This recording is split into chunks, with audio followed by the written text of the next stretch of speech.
Mike Tyson decides to take a trip down memory lane, revisiting a local diner he used to frequent in his younger days. Once a lively spot filled with laughter and the comforting aroma of classic American food, the diner still holds its old-school charm. But time has changed the neighborhood. Now, the area is overrun by a ruthless gang known for their racist behavior and violent control over the streets. Dressed in a simple hoodie and jeans, Mike keeps a low profile as he steps inside, seeking nothing more than a peaceful meal and a taste of nostalgia. However, to the gang lurking nearby, he's just another black man they assume they can intimidate. At first, it's just a few side glances and hushed whispers. Then, the snide comments begin. What starts as minor harassment quickly escalates into full-blown provocation. They mock him, taunt him, unaware that they've just made the biggest mistake of their lives. Because the man they're trying to bully isn't just anybody. They've just picked a fight with one of the toughest men to ever walk the planet, Mike Tyson. What follows is a masterclass in discipline, precision, and raw power. With the composure of a seasoned warrior, Mike Tyson doesn't just fight back, he dismantles them, one calculated move at a time. This isn't just about strength, it's about control, experience, and the kind of power that only a world champion possesses. By the time it's over, the gang will walk away, if they can walk at all, with a lesson they'll never forget. But let's take a step back. How did it all come to this? Under the golden glow of a cloudless afternoon, Mike Tyson glides through a quiet suburban neighborhood in his sleek black car. The sun dances off the polished hood. The gentle breeze carries the melody of birdsong, and the distant sound of children's laughter fills the air.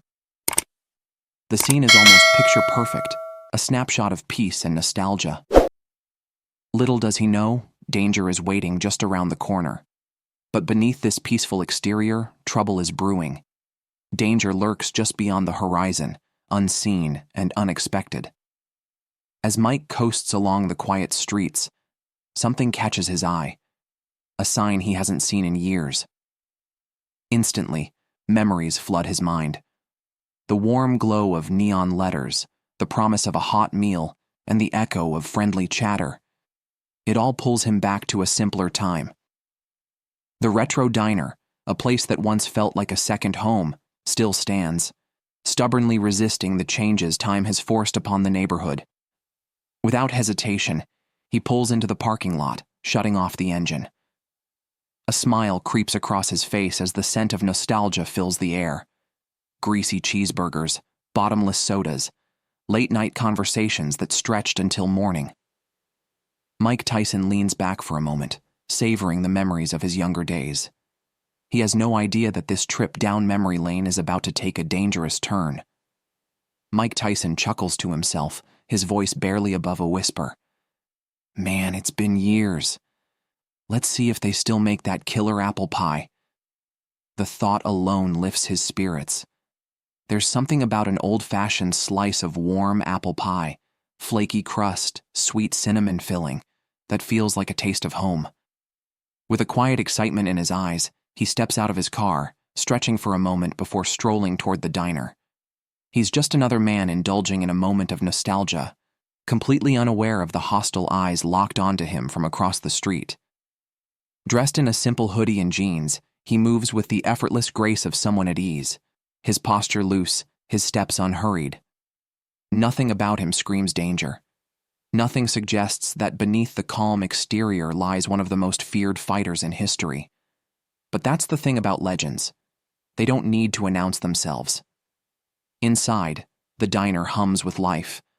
The clatter of dishes, the sizzle of a grill, the comforting murmur of casual conversation. It's the kind of place where time slows down. Mike steps in, his presence unassuming, blending effortlessly into the lunchtime crowd. He moves with quiet ease, his demeanor calm, his expression relaxed. Most people don't recognize him at first.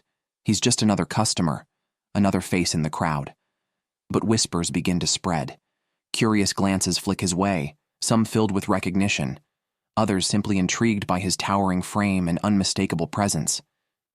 Still, Mike remains oblivious, his focus solely on the nostalgia that fills the air: fried food, fresh coffee, and the warmth of familiarity. Outside, however, the atmosphere is anything but welcoming. Across the street, a group of men in worn leather jackets lean against their motorcycles, their presence radiating a quiet menace.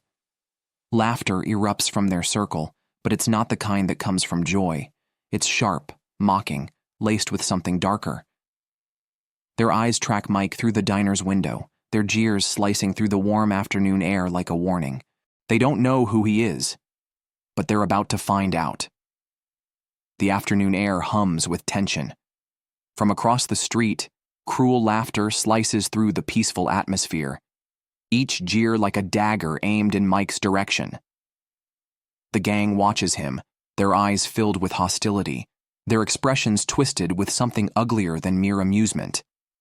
Their jackets bear the same emblem, a symbol of prejudice, of intolerance, of a reign of terror they've imposed on this neighborhood. To them, this diner is their turf, and anyone who doesn't fit their mold is an unwelcome intruder. But they have no idea who just walked through those doors. The leader of the gang, a man with a weathered face and a smirk that reeks of arrogance, leans against his bike, exhaling a slow breath as he watches Mike settle into his seat. Contempt flickers in his eyes. He doesn't see the legend, the heavyweight champion, the man who has stared down giants in the ring and left them crumpled on the canvas. No. He only sees another man who, in his mind, doesn't belong. With a scoff, he turns to his crew, his voice laced with venom. Look at this guy. Probably thinks he owns the place. His smirk deepens, his fingers drumming idly against the handlebar of his bike. Maybe it's time we remind him who really runs this block.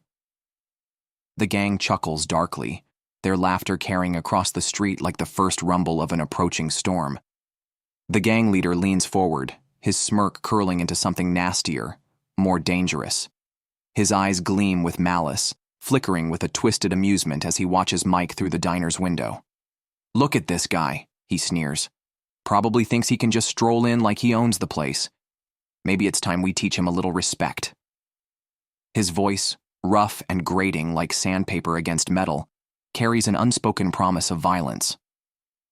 Around him, the other bikers nod in agreement, their muscles tensing, their fingers twitching with anticipation. One of them, a lanky man with a jagged scar running down his cheek, cracks his knuckles and steps closer. His eyes, sharp and predatory, narrow into slits as he sizes up their unsuspecting target. "So what do you say, boss?" he taunts, his voice dripping with malice. "Think we should show him who really runs this block?" The question hangs in the air like a thrown gauntlet, a challenge waiting to be accepted. The rest of the gang grins, their laughter low and cruel, the kind that sends a chill down the spine of anyone unlucky enough to be caught in their sights. They think they're about to make an example out of Mike Tyson. They have no idea just how badly they're about to lose. The gang erupts into wicked grins, their teeth flashing like the edges of a knife. Tattoos snake up their arms, crude symbols of their violent lifestyle, while metal piercings glint under the fading afternoon sun, like talismans of their predatory nature. Their leader, his face devoid of any real emotion, wears a look of cold amusement. To him, this isn't about respect or territory. It's about entertainment, a twisted game he's played too many times before. He exhales slowly, rolling his shoulders before lifting his bottle to his lips. With deliberate nonchalance, he takes a long swig, his gaze never once leaving Mike's figure through the diner's window. "Let's finish our drinks first," he says, his voice smooth, almost lazy. Then, with a smirk, "Then we'll have some fun." His crew chuckles darkly, the sound low and menacing.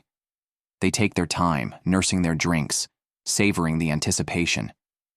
Inside the diner, their target is completely unaware. To them, Mike Tyson is just another man, one who doesn't belong, one who will soon regret setting foot on their turf. Like wolves circling an unsuspecting deer, they wait. But what they don't realize is that the man inside isn't prey. He's the storm they never saw coming. From across the street, the gang watches intently, their eyes locked onto Mike through the diner's window. Every move he makes, every small gesture, it all feeds their growing anticipation. Inside, though, Mike Tyson is in a completely different world. He slides onto a stool at the counter, his eyes lighting up with the kind of excitement that belongs to a kid walking into his favorite candy shop. The nostalgia wraps around him like a warm blanket, bringing back memories of simpler times. A familiar voice interrupts his thoughts. "Well, look who just walked in." The waitress, an older woman with kind eyes and a no-nonsense attitude, stands frozen for a moment before a wide grin spreads across her face. Diane. She's been serving meals in this diner for as long as Mike can remember, and for a brief second, it feels like no time has passed at all. Mike flashes her a genuine smile. "Hey there, Diane. It's been ages." Diane shakes her head, chuckling.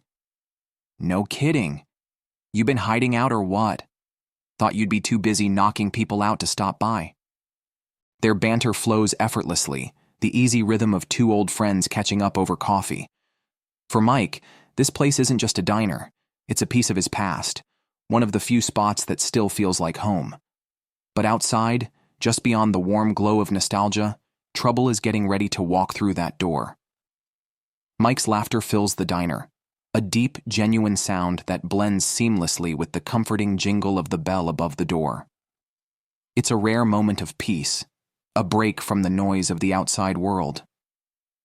No, just coffee today," he chuckles, shaking his head. "How you been, Diane?" "How's the family?" Diane, warmed by his familiar kindness, clasps her hands together and smiles. It's the kind of smile that carries years of memories, late-night meals, conversations over fresh coffee, the good old days. But then, something shifts. The warmth in her expression fades, replaced by something else. Concern. Worry. She glances over her shoulder, lowering her voice as she leans in just slightly. "I've been good, Mike," she says softly. "But you might want to eat up quick and get out of here. This place, it's not what it used to be." There's a weight to her words, a quiet warning wrapped in the careful way she speaks. She hesitates, then adds, "Some bad eggs around here now. I'd hate for you to get caught up in any trouble." Mike's smile lingers for a moment before fading, replaced by something more serious. He follows her gaze, sensing the shift in energy, feeling the undercurrent of unease that now hangs in the air. Outside, just beyond the diner's window, the gang is waiting, and Mike Tyson, for the first time, gets the feeling that this visit might not be as simple as he had hoped. "Especially with your name, Mike. You don't want to get mixed up in anything around here." Diane's voice is low, but the concern in it is unmistakable. She's not just offering friendly advice, she's warning him. Her words cast a shadow over the otherwise peaceful afternoon, a stark reminder of how much this place has changed. Once a safe haven, the neighborhood now carries an edge of danger, the kind that lingers just beneath the surface. Mike picks up on it immediately. He notices the way Diane's fingers tighten around the coffee pot, the slight flicker of her eyes toward the window. It's subtle, but for a man who's spent a lifetime reading body language, both inside and outside the ring, it's enough. Casually, he follows her gaze. Outside, across the street, the gang of bikers is still there, lounging against their motorcycles. Only now, they aren't just laughing amongst themselves. They're watching him.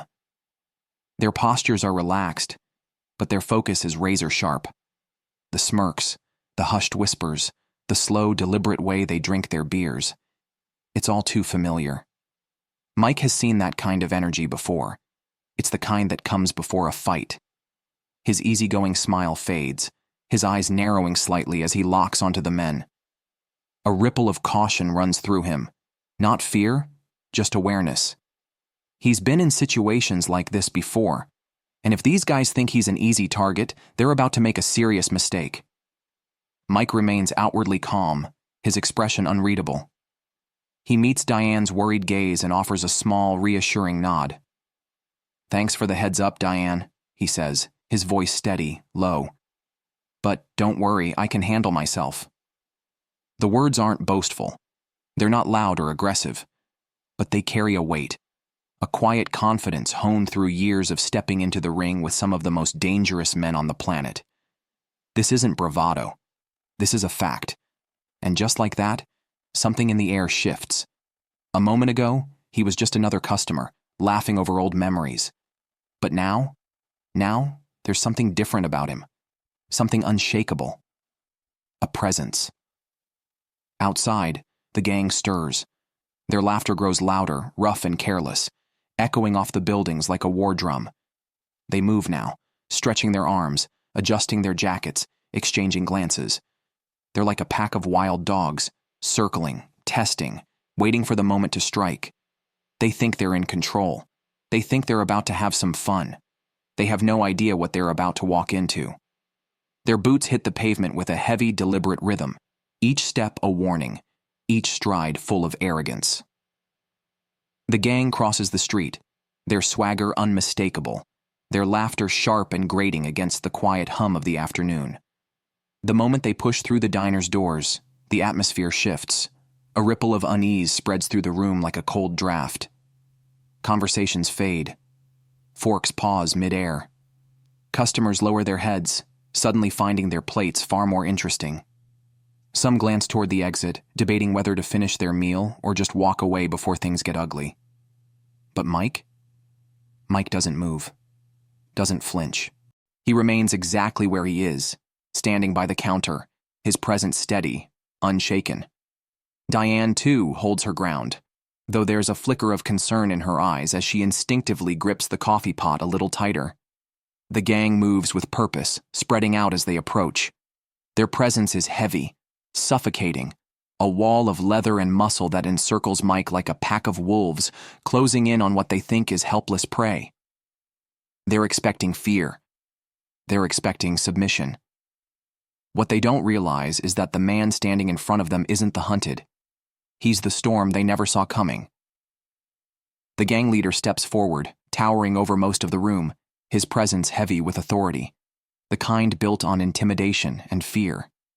His eyes gleam with malice as he takes in the scene before him, sizing up his target. A sneer twists across his face as he leans in slightly, his voice thick with mockery. "Well, well, what do we have here?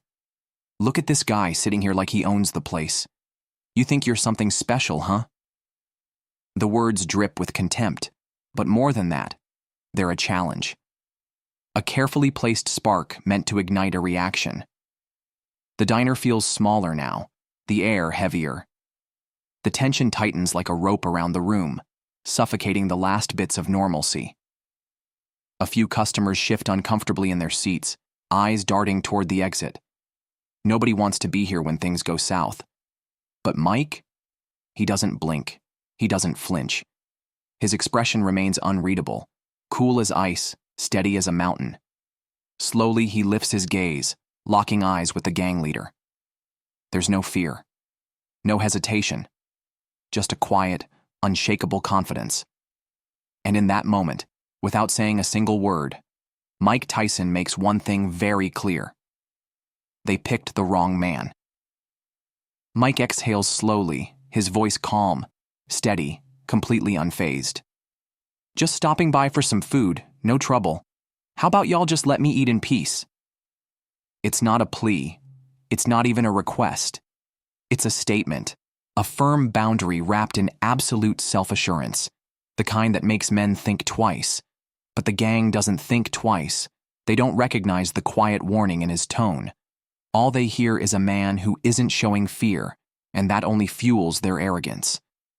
The leader's smirk widens, curling into something cruel. He steps in closer, his breath thick with cheap whiskey and bad intentions.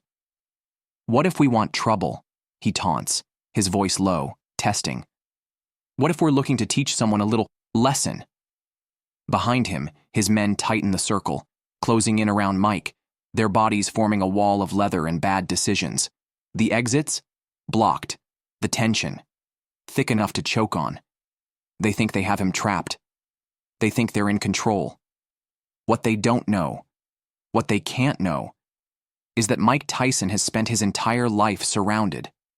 In the ring. On the streets. By men bigger, meaner, more dangerous than this. And every single time, it ended the same way. The gang leader leans in even closer, his voice growing louder, more aggressive, dripping with malice. You think you're tough enough to handle it? His words are meant to bait Mike, to pull him into the game they've played with so many others. Around him, the gang erupts into laughter. A cruel, jeering chorus designed to intimidate, to suffocate any sense of resistance. One of them, emboldened by the gang leader's bravado, takes it a step further. With a cocky smirk, he reaches across the counter and snatches Mike's plate right out from under him. What do we have here? He sneers. Diane gasps, her voice sharp with protest, but the gang member doesn't care. He takes a massive, exaggerated bite of Mike's burger, chewing obnoxiously, making a show of it. The grease drips down his fingers as he licks his lips, flashing a grin full of arrogance. It's a blatant act of disrespect, a message. They think they own this place. They think they own this moment. But in reality, they've just made their final mistake. The gang member chews obnoxiously, his smirk widening as he swallows a chunk of the stolen burger. He leans in closer, eyes gleaming with mockery, still wiping grease from his lips. Not bad. Not bad at all, he drawls, licking his fingers in an exaggerated display of arrogance. What else you got for us, huh? Any other tasty morsels you'd like to share? His tongue flicks out, slow and deliberate, like a snake tasting the air, his hunger not just for food, but for dominance. The gang erupts in laughter, emboldened by the moment, feeding off the disrespect like vultures circling a fresh kill. But Mike? He doesn't react. No anger, no outburst, no sudden movement. He just sits there, silent, steady. A man who has spent a lifetime in high-pressure moments, facing down giants, standing toe-to-toe with the most dangerous fighters in the world. He's been here before, and if these guys think they've won this round, they have no idea what's coming next. Mike's face remains unreadable, his features locked in a mask of neutral stoicism. Despite the heat of the moment, he doesn't flinch, doesn't tense. He simply exists in the eye of the storm, calm, unmoved. When he finally speaks, his voice is low, measured, and deliberate. I'm asking nicely, leave me alone and we won't have any problems. He pauses, his eyes narrowing just slightly, razor-sharp slits of quiet menace.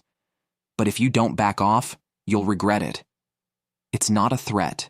It's a statement, a fact, a final warning before the inevitable. But instead of recognizing the danger in Mike's tone, the gang leader takes it as a joke. His head tilts back, and he lets out a loud, humorless bark of laughter, a cruel, guttural sound meant to humiliate, to belittle. His gang follows suit, their laughter echoing through the diner like a chorus of jackals. To them, Mike is nothing more than another fool who doesn't know his place. They still think this is their moment. They still believe they're in control. They have no idea they're standing at the edge of disaster. The gang leader throws his head back, letting out a harsh, mocking laugh that bounces off the diner's walls. You hear that, boys? He jeers, wiping a fake tear from his eye. He's asking nicely. The laughter from his crew grows louder, more brazen, filling the space with an ugly, suffocating energy. The gang leader leans in, his smirk curling into something even nastier. Well, pal, you're not in a position to make demands. In fact, he tilts his head, eyes glinting with cruel amusement. I think it's time you showed us some respect. Maybe you should kneel. The words drip with malice, the challenge clear. And just like that, the gang members inch in closer, their bodies tensed with the anticipation of violence. Their smirks widen, their hands clench into fists, the air between them electric with tension. They're not just trying to intimidate him anymore. They want to humiliate him. The rest of the diner is frozen in silent fear. Customers shrink back into their seats, some gripping their coffee cups with white-knuckled hands, others casting desperate glances toward the exit. But no one moves. No one speaks. They know how this gang operates. They've seen what happens to people who don't fall in line. But Mike Tyson? Mike Tyson doesn't fall in line for anyone. The entire diner is silent now. Conversations have died, forks rest untouched on plates, and every eye in the room is locked on the unfolding confrontation. No one dares to move, trapped between fear and curiosity, knowing they're about to witness something they won't soon forget. But while the rest of the room is frozen, Mike Tyson is not. Unfazed by the gang's intimidation tactics, he moves slowly, deliberately, rising from his seat. And suddenly, everything shifts. A moment ago, the counter had concealed his full size, making him seem just another patron. But now, as he stands to his full height, the gang leader realizes his mistake. Mike towers over him. He's not just big, he's built like a war machine, a presence that commands the space around him. His broad shoulders, his solid frame, the way he carries himself, it all screams danger, not in an aggressive way, but in the way a predator doesn't need to roar to be feared. The gang leader, for the first time, hesitates. The tension in the room thickens, pressing in like a storm cloud ready to break. The promise of violence is heavy, suffocating, inevitable. Then Mike speaks. His voice is low, gravelly, steady as stone, carrying the weight of every fight he's ever won, every opponent he's ever broken. Last chance. A pause. A beat. Walk away now, and we pretend this never happened. There's no anger in his tone, no threats, just a warning the gang leader would be wise to heed. Mike Tyson's words hang in the air, heavy with meaning. Last chance. His voice is calm, measured, almost too calm. It carries no desperation, no anger, just a simple, undeniable truth. Walk away now, and we pretend this never happened, or stay and face the consequences. The gang leader hears the words, but he doesn't understand them. He doesn't recognize the warning for what it is. A lifeline. A chance to leave this place with his pride intact, with his bones unbroken. Instead, fueled by his own arrogance, he makes the worst mistake of his life. With a cocky smirk, he steps forward and shoves Mike in the chest.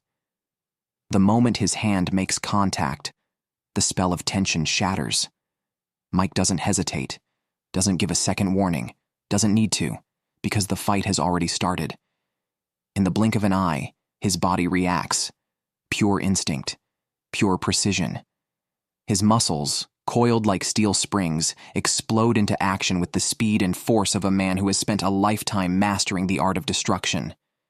And in that split second, before the gang leader even realizes what he's done, it's already too late. In an instant, the fight ignites. Mike Tyson's body moves with the kind of speed that defies logic, years of training, muscle memory, and raw instinct firing all at once. His eyes lock onto the gang leader, and before the man can even process what's happening, Mike strikes. "That's it, you little punk," he snarls. Then, crack. Mike's fist explodes into the gang leader's jaw, a devastating collision of flesh and bone. The sheer force of the punch launches him backward as if he's been hit by a freight train at full speed. His body crashes into a nearby table, shattering it into splinters, sending dishes, cutlery, and half-eaten meals flying across the diner. For a moment, there's silence. Then, chaos. The gang members snap into action, their shock morphing into blind rage. With fists clenched and eyes burning with fury, they charge, a pack of rabid dogs descending on their prey. But Mike? Mike isn't prey. He's the storm. In the chaotic maelstrom that follows, he moves like a ghost, slipping, weaving, dodging, his reflexes a symphony of precision. The first punch swings at him. He's already gone. Another fist comes. He ducks, countering with a brutal body shot that folds a man in half.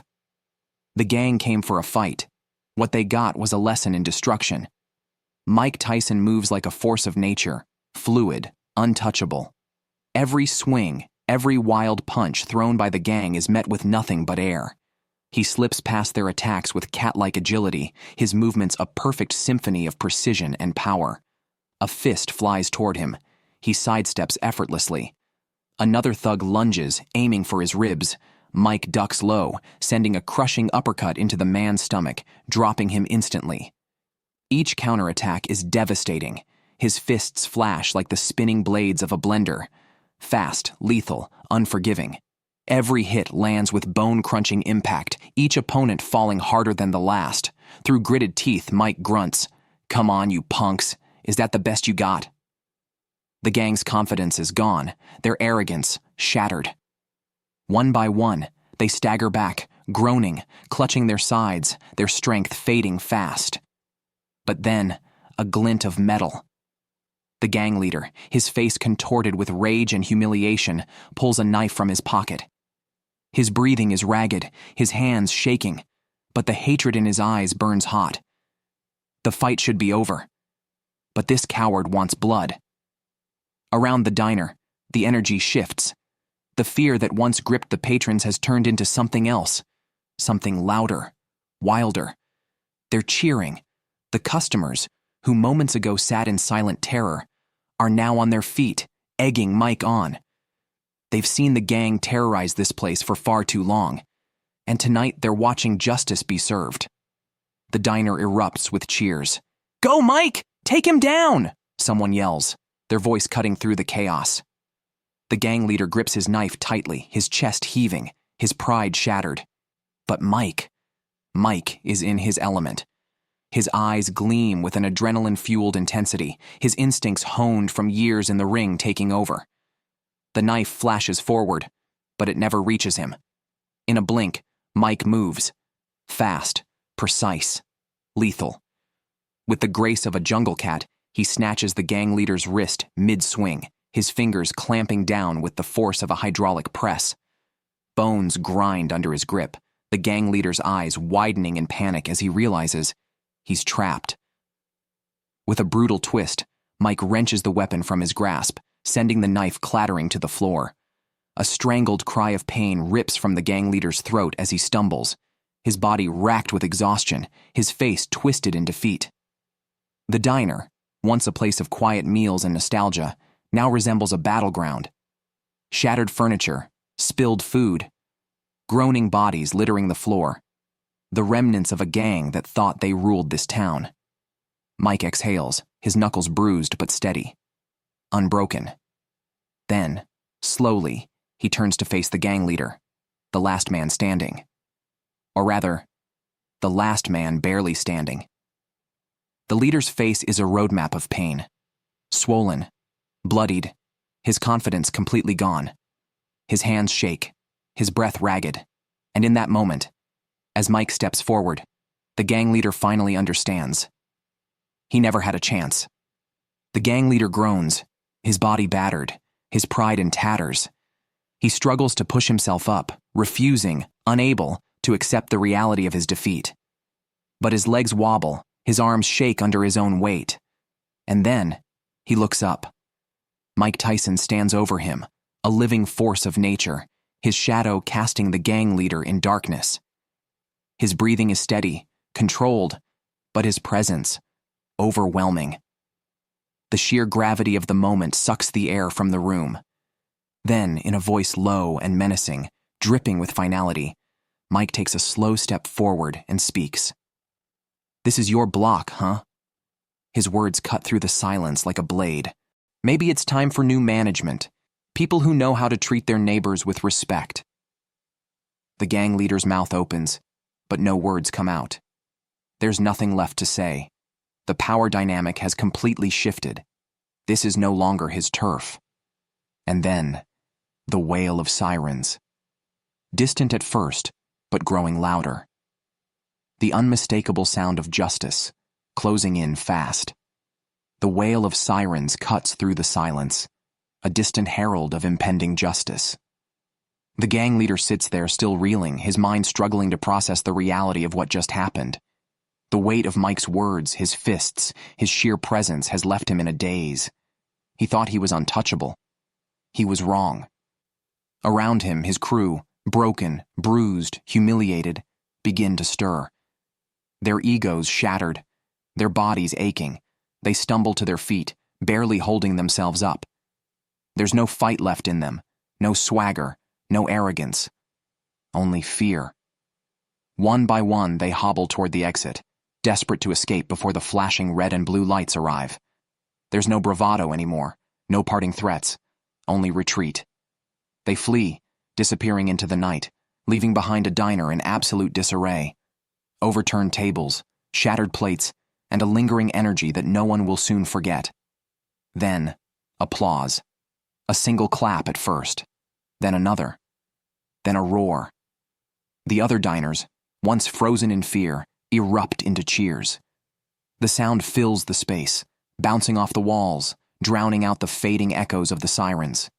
Tonight, they didn't just witness a fight. They witnessed a reckoning. The diner, shattered, chaotic, forever changed, is now filled with something else.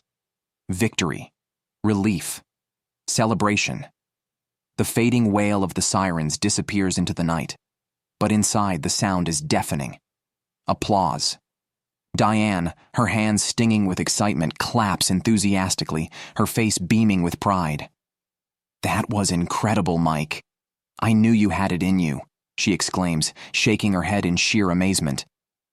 The other patrons, just moments ago gripped with fear, now erupt into cheers. Their voices rise, overlapping, filling the diner with a wave of energy. Some pound the tables, others raise their glasses, and a few shake their heads in disbelief, as if struggling to process what they just witnessed. The anxiety is gone. What remains is admiration. Mike Tyson didn't just stand up for himself.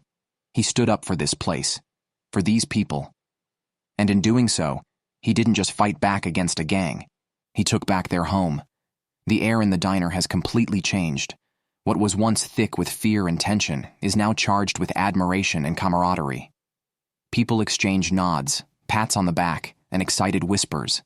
They've just witnessed something legendary. And in the middle of it all, Mike Tyson. His composure, once razor-sharp in battle, has now settled back into its usual, effortless cool. With a quiet exhale, he straightens his hoodie, rolls his shoulders, and, just like that, it's as if nothing happened. Then, with a small smirk, he slides back onto his stool at the counter, eyes twinkling with amusement. "Now, about that apple pie," he says, voice relaxed, a playful edge to it. "I think I've earned myself a slice. Don't you think, Diane?" Diane laughs, shaking her head as she grabs a plate. Outside, the world keeps moving. The night fades into morning.